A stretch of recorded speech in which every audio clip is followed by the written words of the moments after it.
साथियों, स्वागत है आपका सेल्फ स्टडी क्लासेस पे सुमित जैन यूट्यूब चैनल में।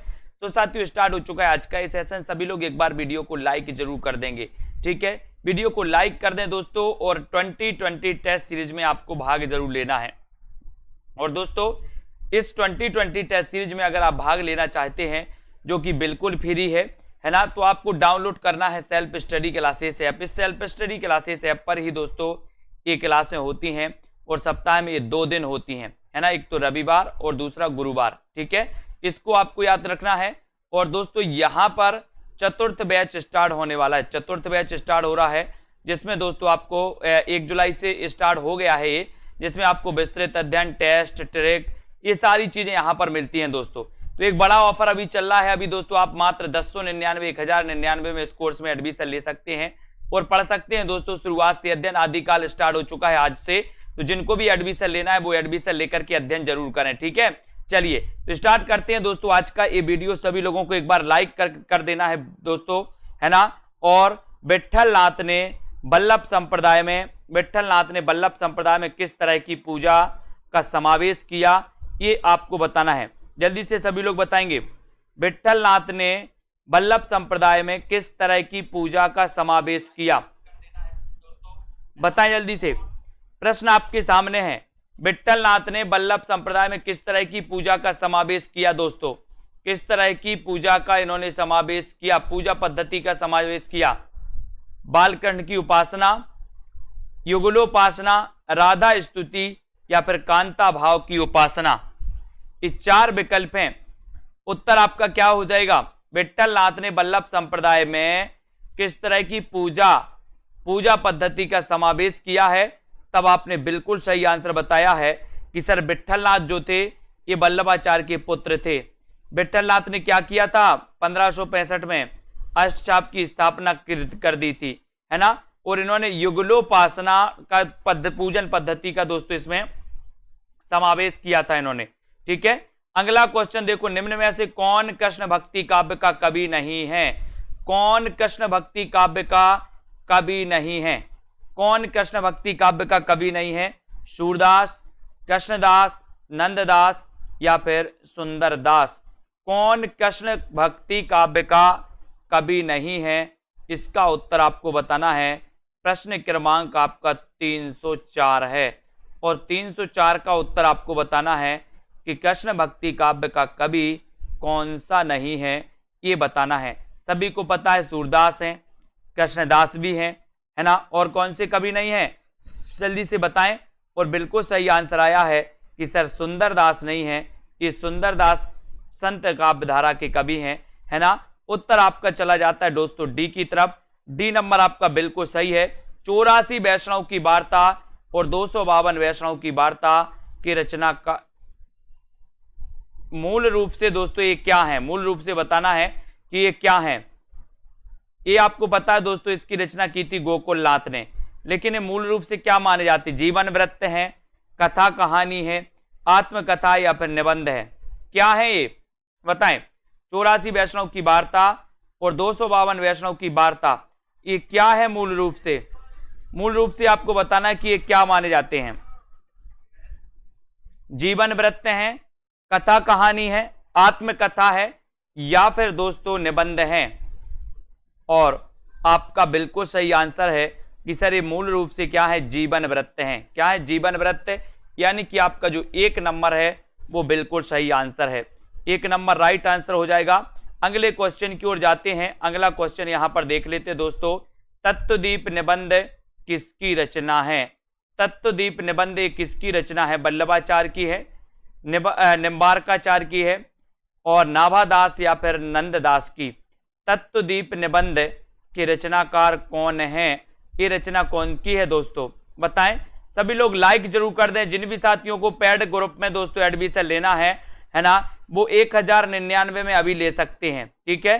जल्दी ये ऑफर आपका समाप्त हो जाएगा। सिर्फ मात्र 2 दिन इस ऑफर के हैं आपके लिए, ठीक है। इस ऑफर के लिए जल्दी समाप्त होने वाला है। तो तत्वदीप निबंध किसकी रचना है? और सभी लोगों ने बताया वल्लभाचार्य। वल्लभाचार्य यानी कि आपका राइट आंसर भी चला जाता है दोस्तों वल्लभाचार्य की ओर। तत्वदीप इनका निबंध है। काम कुंठा की शिकार स्त्री के चरित्र का चित्रण किस उपन्यास में किया गया है? काम कुंठा की शिकार स्त्री के चरित्र का चित्रण किस उपन्यास में किया गया है? जिंदगी नामा में, अनित्य में, शेष यात्रा में या सूरजमुखी अंधेरे के? इसमें काम कुंठा की शिकार स्त्री के चरित्र का चित्रण किस उपन्यास में किया गया है, ये आपको चयन करना है, ये आपको बताना है। तो 4 विकल्प हैं। अच्छा प्रश्न है दोस्तों, सभी लोग बताएंगे आपका राइट आंसर क्या हो जाता है। काम कुंठा की शिकार स्त्री के चरित्र का चित्रण किस उपन्यास में किया गया है और वो उपन्यास कौन सा है? सभी लोगों का आंसर आ रहा है, क्या आ रहा है? कुछ लोग ए बता रहे हैं, कुछ लोग डी बता रहे हैं और कुछ लोग दोस्तों डी बता रहे हैं। तो डी आपका सूरजमुखी अंधेरे के, बहुत बढ़िया आंसर है ना, सूरजमुखी अंधेरे की। इसके रचनाकार आपको बताना है, इसके रचनाकार भी बताएं जल्दी से कौन है। काम कुंठा की शिकार स्त्री के चरित्र का चित्रण सूरजमुखी अंधेरे के ये उपन्यास में किया गया, इसके रचनाकार आपको बताना है कौन है, जल्दी से बताएं। काला जल उपन्यास के लेखक कौन है? काला जल, काला जल दोस्तों बताएं, है ना। ये बदी उज्जमा है, ये बदी उज्जमा, ठीक है। रमेश बख्शी है, ये रमेश बख्शी है, ठीक है, रमेश बख्शी, सानी या फिर कृष्णा सोपती। काला जल उपन्यास के रचनाकार कौन माने जाते हैं, इसका उत्तर भी आपको चयन करना है। एक बार वीडियो को सभी लोग लाइक जरूर कर देंगे, अपने मित्रों तक शेयर जरूर करना है। तो यहां पर आपको बताना है काला जल उपन्यास के लेखक कौन है, और बहुत अच्छा आंसर आ रहा है सभी लोगों का कि सर कृष्णा सोपती जी का उपन्यास है सूरजमुखी अंधेरे के, बिल्कुल सही आंसर है ना। काला जल उपन्यास के रचनाकार कौन है, और देखते हैं कौन कौन बता रहा है। काला जल, काला जल बोले सानी सानी सानी काला जल, और एक आपका 3 नंबर जो है वो बिल्कुल सही है। काला जल उपन्यास के जो लेखक हैं दोस्तों वो कौन है? सानी, सानी यानी कि 3 नंबर, सी नंबर आपका बिल्कुल सही है। पाल गोमरा का स्कूटर कहानी के लेखक कौन है? पाल गोमरा का स्कूटर कहानी के लेखक कौन है? प्रियमबद, स्वयं प्रकाश, उदय प्रकाश या फिर इनमें से कोई नहीं। पाल गोमरा का स्कूटर कहानी के लेखक कौन माने जाते हैं, बताएं। पाल गोमरा का स्कूटर कहानी के लेखक कौन माने जाते हैं? जल्दी से आपको वीडियो को लाइक करना है और जल्दी से आपको बताना है इसका उत्तर क्या है, बताएं। और अच्छा आंसर आ रहा है पाल गोमरा का स्कूटर, बोले पाल गोमरा के स्कूटर का क्या हुआ है? उदय हुआ है, उदय। तो उदय प्रकाश आपका राइट आंसर हो जाएगा। पाल गोमरा का स्कूटर का उदय हुआ, तो सी नंबर आपका बिल्कुल सही है। सी जिन्होंने आंसर लगाया है बिल्कुल सही आंसर है, ठीक है, वेरी गुड। अगला क्वेश्चन देखो, बुद्धू का कांटा कहानी के लेखक कौन है? प्रश्न क्रमांक 310, बुद्धू का कांटा कहानी के लेखक कौन माने जाते? बेचन शर्मा उग्र, चंद्रधर शर्मा गुलेरी, प्रेमचंद या फिर इनमें से कोई नहीं। बुद्धू का कांटा कहानी के लेखक कौन है, बताएं कौन है बुद्धू का कांटा कहानी के लेखक? और बहुत अच्छा क्वेश्चन बताना, बुद्धू का कांटा कहानी के लेखक कौन है? और राइट आंसर है बोले सर चंद्रधर शर्मा गुलेरी, है ना। इन्होंने 3 कहानियां लिखी, उसने कहा था, सुखमय जीवन और बुद्धू का कांटा। ये 3 कहानियां लिखकर ये दोस्तों बहुत ही प्रसिद्ध हो गए चंद्रधर शर्मा गुलेरी जी, है ना। अर्ध कथानक नामक कृति की विधा क्या है? अर्ध कथानक नामक कृति की विधा क्या है दोस्तों? जीवनी है, आत्मकथा, रिपोर्टाज या फिर यात्रा साहित्य है, बताएं।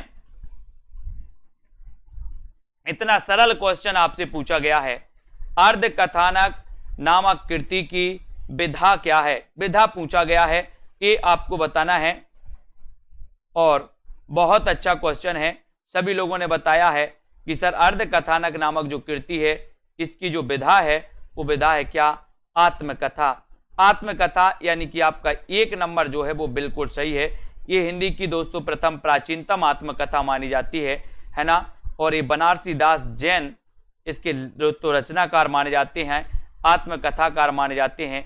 मेरी जीवन यात्रा किसकी आत्मकथा है? अच्छा क्वेश्चन है, मेरी जीवन यात्रा आत्मकथा के जो लेखक हैं वो कौन है? हजारी प्रसाद द्विवेदी, महावीर प्रसाद द्विवेदी, राहुल सांकृत्यायन या फिर इनमें से कोई नहीं। मेरी जीवन यात्रा किसकी आत्मकथा है?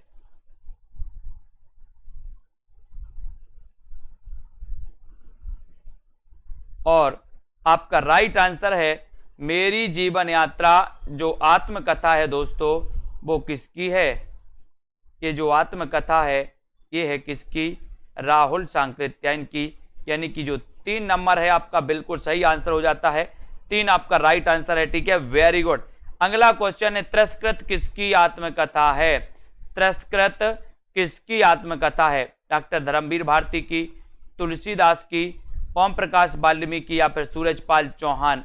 तिरस्कृत आत्मकथा के रचनाकार कौन माने जाते हैं? सभी लोग एक बार वीडियो को लाइक जरूर करेंगे। तिरस्कृत आत्मकथा बताना ये किसकी आत्मकथा है? तिरस्कृत के रचनाकार कौन माने जाते हैं? जल्दी से कमेंट में लिखो।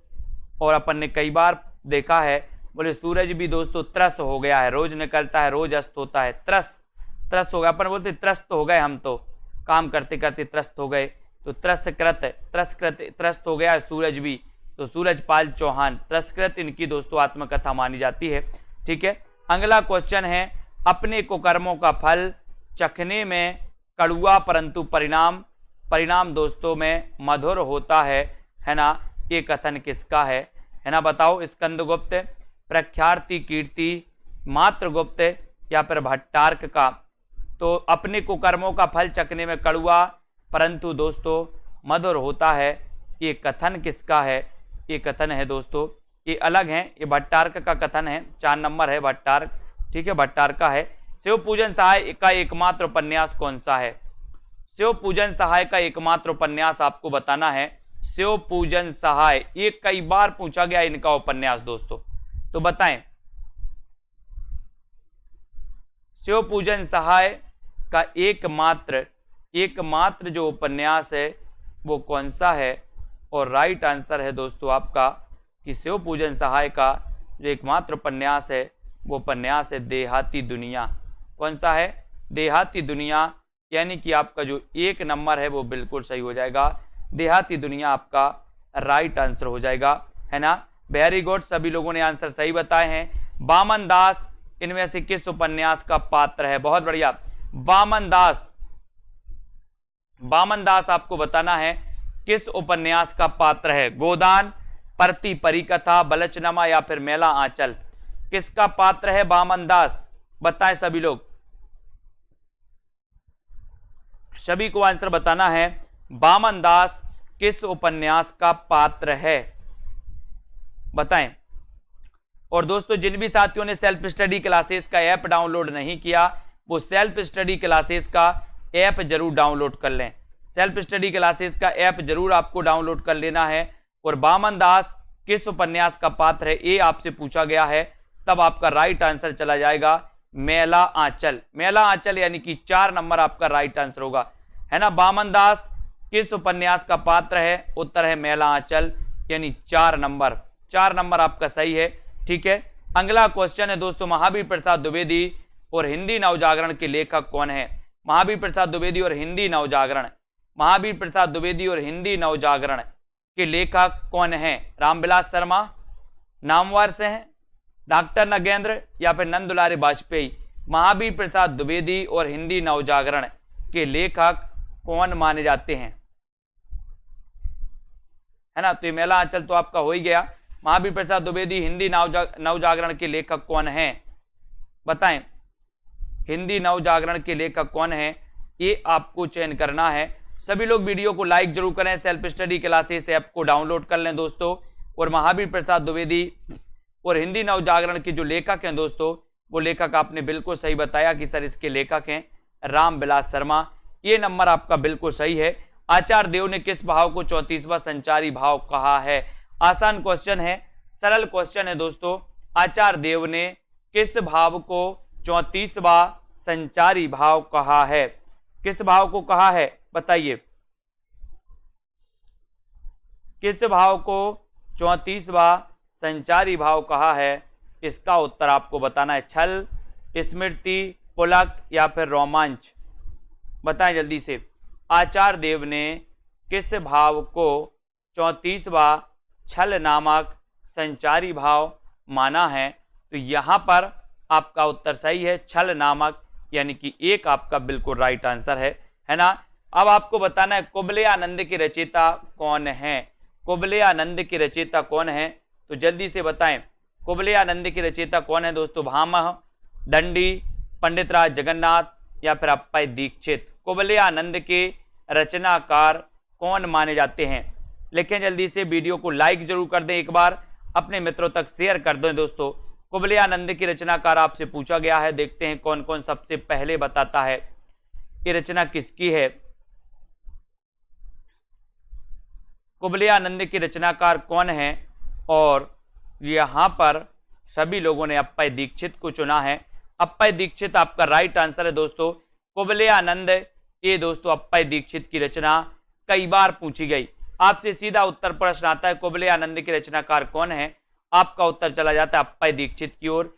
4 नंबर आपका सही हो जाता है। दंडी के काव्य शास्त्रीय ग्रंथ का नाम क्या है?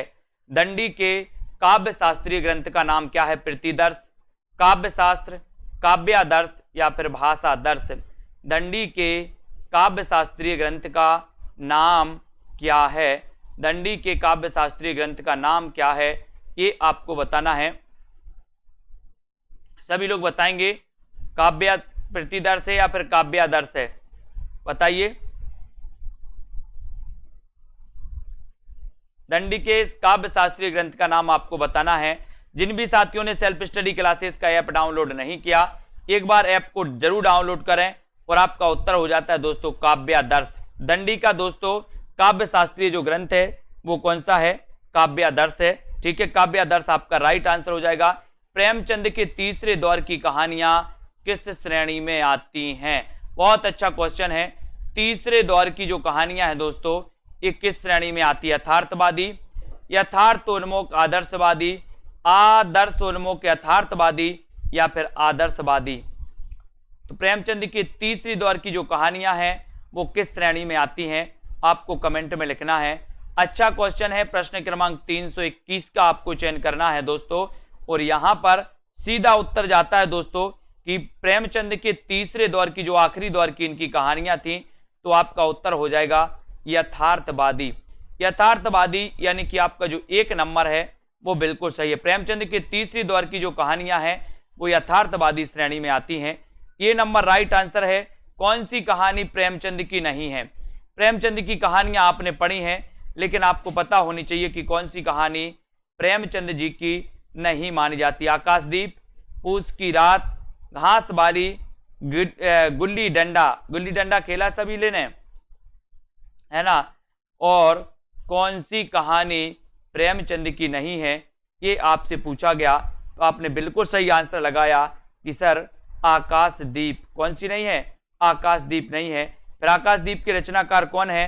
तो आकाशदीप के रचनाकार भी आपको बताना है। जल्दी से बताओ, ये आकाशदीप प्रेमचंद की नहीं है तो फिर किसकी है? बताएं जल्दी से, वीडियो को लाइक कर दें। घीसू और माधव प्रेमचंद की किस कहानी के पात्र हैं? घीसू और माधव प्रेमचंद की किस कहानी के पात्र हैं? इसका उत्तर आपको बताना है। घीसू और माधव प्रेमचंद की किस कहानी के पात्र हैं? कफन के, ठाकुर का कुआं के, मंत्र के या पूस की रात के? बताइए। घीसू और माधव प्रेमचंद की किस कहानी के पात्र हैं? इसका उत्तर आपको लिखना है। सभी लोग लिखेंगे कमेंट में, जल्दी से बताइए। और बिल्कुल सही आंसर हो जाएगा दोस्तों कफन। घीसू और माधव कफन प्रेमचंद की कफन कहानी के पात्र हैं। 1 नंबर आपका बिल्कुल सही हो जाएगा। ए नंबर राइट आंसर हो जाएगा। घीसू और माधव प्रेमचंद की कफन कहानी के पात्र हैं, 1 नंबर, ठीक है। Very good. अगला क्वेश्चन है, जाह्नवी कहानी के लेखक कौन है? जाह्नवी कहानी के लेखक कौन माने जाते हैं? अज्ञे, बंग महिला, उपेंद्र तस्क या फिर जैनेन्द्र कुमार? जाह्नवी कहानी के लेखक कौन माने जाते हैं? इसका उत्तर आपको बताना है। सभी लोग बताएंगे। जाह्नवी कहानी के लेखक कौन माने जाते हैं? बताएं जल्दी से।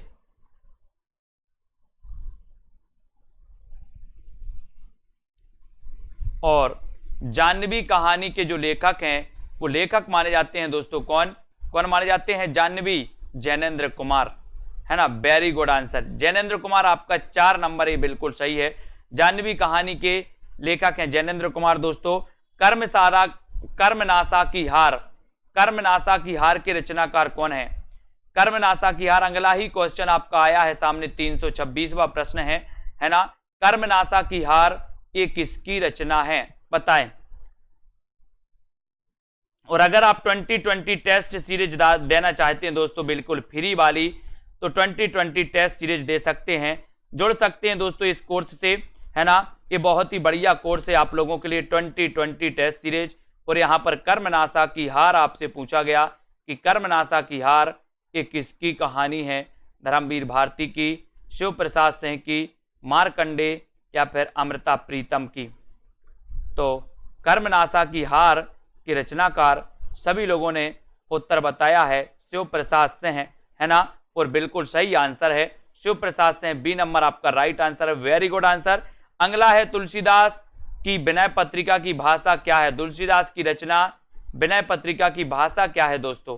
अच्छा क्वेश्चन है। सभी लोग वीडियो को एक बार लाइक कर दें, अपने मित्रों तक शेयर करते जाएं। और दोस्तों इसी प्रकार से अध्ययन करना है सभी लोगों को। विनय पत्रिका के बारे में आपको पता है। एक क्वेश्चन आता है दोस्तों, कली काल की मुक्ति हेतु, है ना, जो रचना की थी उस रचना का नाम क्या है? तुलसीदास ने। तो कलिकाल की मुक्ति हेतु इस विनय पत्रिका की रचना की गई थी। और ये किस भाषा में की गई थी? ये क्वेश्चन कई बार आया आपके लिए। और ये विनय पत्रिका की जो दोस्तों भाषा पूछी गई, तब आपने बिल्कुल सही उत्तर लगाया ब्रज भाषा, और आपका राइट आंसर बिल्कुल सही है। ब्रज भाषा का सबसे प्राचीन ग्रंथ कौन सा है? ब्रज भाषा का सबसे प्राचीन ग्रंथ कौन सा है? प्राकृत व्याकरण, महाभारत कथा, हरिश्चंद्र पुराण या फिर हरिवंश पुराण? ब्रज भाषा का सबसे प्राचीन ग्रंथ कौन सा है, बताइए।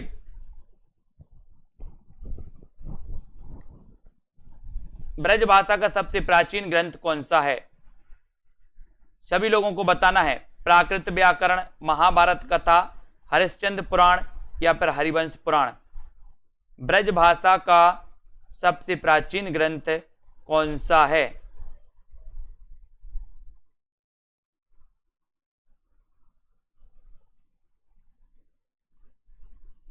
उत्तर हो जाएगा दोस्तों आपका, वो हो जाएगा प्राकृत व्याकरण। प्राकृत व्याकरण हो जाएगा, है ना। ये सबसे प्राचीन ग्रंथ माना जाता है दोस्तों। ये नंबर तो आपका बिल्कुल सही है। अद्वैतवाद के प्रवर्तक कौन थे? अद्वैतवाद के प्रवर्तक कौन थे? शंकराचार्य, वल्लभाचार्य, मध्वाचार्य या फिर रामानुजाचार्य? अद्वैतवाद के प्रवर्तक कौन थे, बताएं। अद्वैतवाद के प्रवर्तक कौन माने जाते हैं? जल्दी से आपको कमेंट में लिखना है, उत्तर बताना है। उत्तर क्या हो जाएगा? अद्वैतवाद के प्रवर्तक कौन माने जाते हैं? और सभी लोगों को लगभग पता है। जिनने सेल्फ स्टडी क्लासेस ऐप को डाउनलोड नहीं किया, वो सेल्फ स्टडी क्लासेस ऐप को जरूर डाउनलोड कर लें। अद्वैतवाद के प्रवर्तक पूछा गया शंकराचार्य। शुद्धाद्वैतवाद के दोस्तों मध्वाचार्य माने जाते हैं, है ना। ये शुद्धाद्वैतवाद के वल्लभाचार्य माने जाते हैं, ठीक है। द्वैतवाद के मध्वाचार्य, रामानुजाचार्य दोस्तों श्री संप्रदाय के प्रवर्तक हैं, आपको पता है ना। अगला क्वेश्चन है, बरबे नायिका भेद का रचनाकार कौन है? अच्छा क्वेश्चन है। बरबे नायिका भेद के रचनाकार कौन माने जाते हैं? सभी लोग वीडियो को एक बार लाइक कर देंगे दोस्तों, अपने मित्रों तक जल्दी जल्दी से शेयर भी करते रहें। और बरबे नायिका भेद के रचनाकार आपको बताना है। रहीम है, रसलीन है, बिहारी है या फिर मतीराम है? बरबे नायिका भेद के रचनाकार कौन माने जाते हैं? और दोस्तों परीक्षा के अंतिम समय, टीजीटी पीजीटी वालों की परीक्षा के अंतिम समय में आप बहुत अच्छा अध्ययन करें, रिवीजन करें, है ना। और दोस्तों उसके लिए आपके लिए एक बड़ा ऑफर भी रखा गया है कि आप इस कोर्स में आसानी से एडमिशन ले सकते हो। तो बरबे नायिका भेद के रचनाकार कौन है? रहीम, यानी ये नंबर आपका सही है। रासो ग्रंथ किस भाषा में लिखे गए दोस्तों? रासो ग्रंथ किस भाषा में लिखे गए? खड़ी बोली, ब्रजभाषा, अवधी या फिर डिंगल पिंगल में? रासो ग्रंथ किस भाषा में लिखे गए?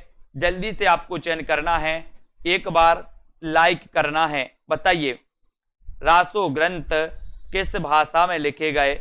और बिल्कुल सीधा सीधा उत्तर आपका जाता है कि सर ये जो लिखे गए रासो ग्रंथ वो डिंगल पिंगल में लिखे गए। किस में लिखे गए? डिंगल पिंगल में ये दोस्तों इस शैली का नाम है डिंगल पिंगल शैली, है ना। तो ये इसे भाषा भी माना जाता है डिंगल पिंगल। तो ये डी नंबर आपका सही हो जाएगा। गुरु गोरखनाथ को हिंदी के किस विशेष रूप का कवि माना जाता है? गुरु गोरखनाथ को हिंदी के किस विशेष रूप का कवि माना जाता है? निर्गुण भक्त कवि माना जाता है इन्हें, पुरानी हिंदी का कवि माना जाता है, प्राकृत काल का कवि माना जाता है, या फिर बौद्ध तांत्रिक सिद्ध कवि माना जाता है? गुरु गोरखनाथ को हिंदी के किस विशेष रूप का कवि माना जाता है? इसका उत्तर आपको चयन करना है और बिल्कुल सही आंसर आपका चला जाएगा दोस्तों। क्या चला जाएगा? गुरु गोरखनाथ को हिंदी के किस विशेष रूप का कवि माना जाता है? सभी को पता है दोस्तों, बताएं, है ना।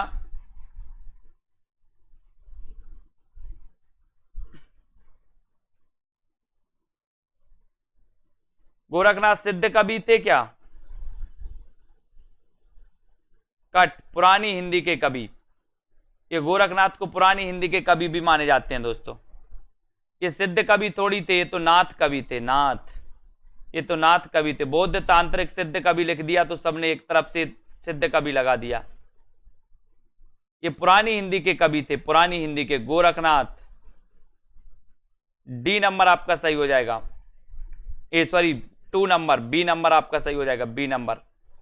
ठीक है, बी आपका राइट आंसर है। उक्ति व्यक्ति प्रकरण, उक्ति व्यक्ति प्रकरण ये ग्रंथ है दोस्तों, बताइए ये ग्रंथ है महाकाव्य है, गद्य काव्य है, या फिर दोस्तों छंद, या फिर व्याकरण?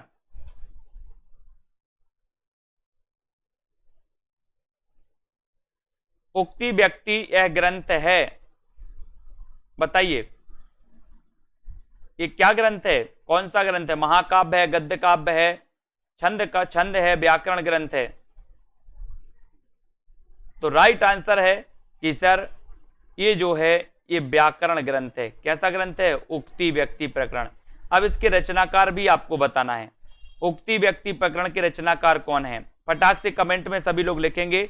और प्राकृत पेंगलम के रचयिता कौन है? प्राकृत पेंगलम के रचनाकार कौन है?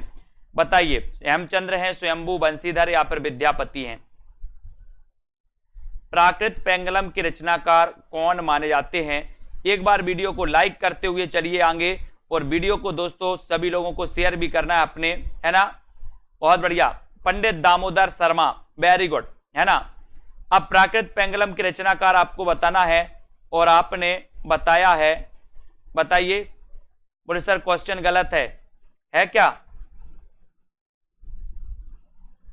तो प्राकृत पेंगलम के जो रचयिता हैं वो रचयिता कौन माने जाते हैं?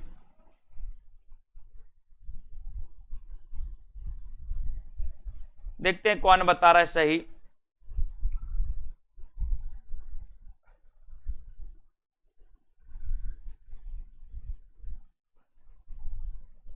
है ना, इसके जो विकल्प हैं दोस्तों वो गड़बड़ हैं। इसका उत्तर सही है लक्ष्मीधर। क्या है? लक्ष्मीधर, है ना। प्राकृत पेंगलम की टीका लिखी थी बंशीधर ने, प्राकृत पेंगलम की टीका लिखी थी बंशीधर ने, और प्राकृत पेंगलम जो ग्रंथ के रचनाकार हैं वो लक्ष्मीधर हैं, है ना। कौन है? लक्ष्मीधर। ठीक है, तो इसको याद रख लेना। प्राकृत पेंगलम की टीका लिखी थी बंशीधर ने, और प्राकृत पेंगलम के जो ग्रंथकार हैं वो लक्ष्मीधर हैं। ठीक है, वेरी गुड, बहुत बढ़िया। अगला क्वेश्चन देखो, सिद्धों का प्रथम कवि कौन है दोस्तों? सिद्धों का प्रथम कवि कौन है? सरहपा, कंडपा, है ना। सिद्धों का प्रथम कवि आपको बताना है, और अच्छा क्वेश्चन है। बोले सिद्धों का प्रथम जो कवि हैं, सिद्धों के प्रथम कवि हैं, है ना, तो आपका याद होगा सरहपा, सरहपा है ना, ये माने जाते हैं दोस्तों। यानी कि 1 नंबर आपका बिल्कुल सही हो जाएगा। अगला क्वेश्चन, अंतःकरण की वृत्तियों के चित्र का नाम कविता है, ये कथन किसका है? अंतःकरण की वृत्तियों के चित्र का नाम कविता है, ये कथन किसका है? अंतःकरण की वृत्तियों के चित्र का नाम कविता है, ये कथन किसका है? अंतःकरण की वृत्तियों के चित्र का नाम कविता है, ये कथन किसका है? ये कथन आपको बताना है। महावीर प्रसाद द्विवेदी का है क्या? या फिर रामचंद्र शुक्ल का है, बताइए। और सभी लोग आंसर बता रहे हैं कि सर ये जो कथन है अंतःकरण की वृत्तियों का नाम, ये कथन है महावीर प्रसाद द्विवेदी का। बिल्कुल सही आंसर है, द्विवेदी जी के योग के नाम पर दोस्तों पढ़ा था। एक क्वेश्चन अभी पूछा गया था सरस्वती पत्रिका के बारे में कि सरस्वती पत्रिका के संस्थापक कौन थे, तो चिंतामणि घोष। सरस्वती पत्रिका के महावीर प्रसाद द्विवेदी कब बने संपादक, तो मैंने कई बार आपको बताया महावीर प्रसाद द्विवेदी 1903 में इसके संपादक बने थे, 1903 में। ठीक है, वेरी गुड। राजपूतियान की कथा कौन सी है दोस्तों, राजपूतियान की कथा कौन सी है, सिद्धराज, रंग में भंग, पंचवटी या फिर साकेत। राजपूतियान की कथा कौन सी है, राजपूतियान की कथा कौन सी है, ये आपको बताना है। और आपका सही उत्तर क्या हो जाएगा, राजपूतियान की कथा कौन सी है, राइट आंसर आपको बताना है। और सभी को पता है कि ये जो है वो रंग में भंग, राजपूतियान की कथा कौन सी है, रंग में भंग। 2 नंबर आपका बिल्कुल सही हो जाएगा, बी नंबर आपका राइट आंसर हो जाएगा। ठीक है, we right answer, very good. अगला क्वेश्चन देखो, बलदेव खटीक किसकी कविता है, बलदेव खटीक किसकी कविता है, बताइए। धूमिल की है, लीलाधर जगूड़ी की, बलदेव बंसी की या फिर इनमें से कोई नहीं। बलदेव खटीक किसकी कविता है,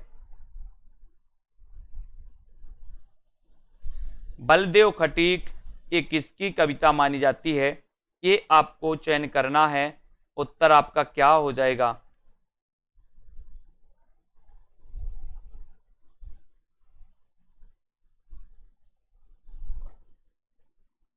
राइट आंसर आपको बताना है। उत्तर है बलदेव खटीक के रचनाकार हैं लीलाधर जगूड़ी, लीलाधर जगूड़ी, यानी कि 2 नंबर आपका बिल्कुल सही है। ठीक है, बी नंबर आपका राइट आंसर, बलदेव खटीक, लीलाधर जगूड़ी। मगध पुस्तक के लेखक कौन है, मगध के लेखक कौन है, श्रीकांत वर्मा, श्रीराम वर्मा, रामचंद्र वर्मा या फिर केदारनाथ सिंह। मगध पुस्तक के लेखक कौन माने जाते हैं, मगध के लेखक कौन माने जाते हैं। और अच्छा क्वेश्चन बताया है। सभी लोग जिन्होंने अभी तक self study classes app download नहीं किया, वो self study classes app download कर लें। और दोस्तों जिनको भी एडमिशन लेना है मॉडल पेपर में और दोस्तों आपके टीजीटी पीजीटी के पेपरों में, तो वो ले लें। और मगध पुस्तक के लेखक आपको बताना है, तब उत्तर सीधा जाता है श्रीकांत वर्मा, यानी कि 1 नंबर जो है वो आपका बिल्कुल सही है, 1 नंबर आपका राइट आंसर हो जाता है। अगले क्वेश्चन की ओर बढ़ेंगे हम। नई कविता के प्रवर्तक कौन थे, नई कविता के प्रवर्तक कौन थे, बताइए। एक क्वेश्चन दोस्तों यहां पर मिस्टेक है, ये गड़बड़ है। ठीक है, अगला क्वेश्चन देखते हैं। संसद से सड़क तक के रचनाकार कौन है, संसद से सड़क तक के, संसद से सड़क तक के रचनाकार कौन है, मुक्तिबोध, धूमेल, भारतेंदु हरिश्चंद्र या फिर घनानंद। संसद से सड़क तक आपको बताना है।